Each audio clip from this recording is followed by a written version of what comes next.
Alors, mesdames et messieurs, on va parler de l'Orcal SK01. Donc, ça fait un mois, une semaine à peu près que je l'ai. Et j'ai pu parcourir 2800 km à son guidon. Et on va parler des points forts et des points faibles. Bien sûr, c'est une moto, mais elle n'est pas parfaite. Alors déjà, ses points forts, je dirais que c'est tout ce qui est de série. Son freinage, qui est surdimensionné avec son ABS avant-arrière.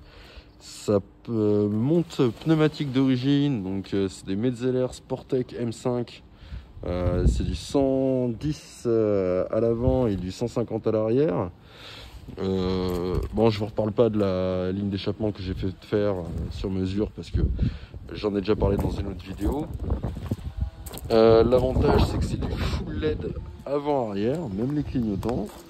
C'est plutôt de bonne facture, les finitions sont très correctes, la peinture elle tient très bien dans le temps.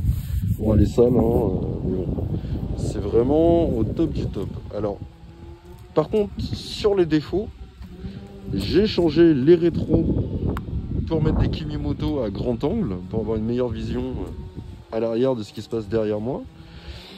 Je vais noter la trappe à essence.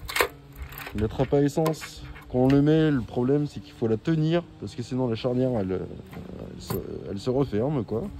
Donc c'est assez compliqué. Et l'autre point faible, surtout, je trouve que c'est très dommage, c'est que ils ont mis un port USB sous la selle à ce niveau ici, d'accord, alors qu'ils auraient pu le déporter pour qu'on puisse mettre notre support de téléphone et d'origine avoir un port USB. Que là j'ai dû monter directement un adaptateur pour pouvoir l'avoir. Ça c'est l'un des principaux défauts que j'ai trouvé. Sinon niveau freinage, niveau tenue de route, etc., il n'y a pas de problème. Sa vitesse de pointe en origine, c'est 122 km/h. Donc j'ai appelé mon concessionnaire, ça me plaisait pas. Au bout de 300 km avec, je lui ai dit non, il me faut un PSB de 14 plus une couronne. Donc la couronne qui est ici, qui a été faite sur mesure pour le coup. Au lieu d'avoir une 65 dents, j'ai mis une 62 dents. Donc j'arrive à une vitesse de pointe de 144 km/h dans les conditions favorables. Mais sinon, en moyenne, je roule entre 130 et 138 km/h sans que la moto peine à m'y amener. Voilà.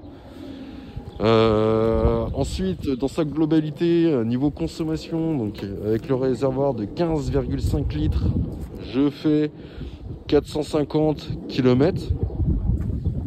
Voilà, donc c'est plutôt dans la moyenne du marché.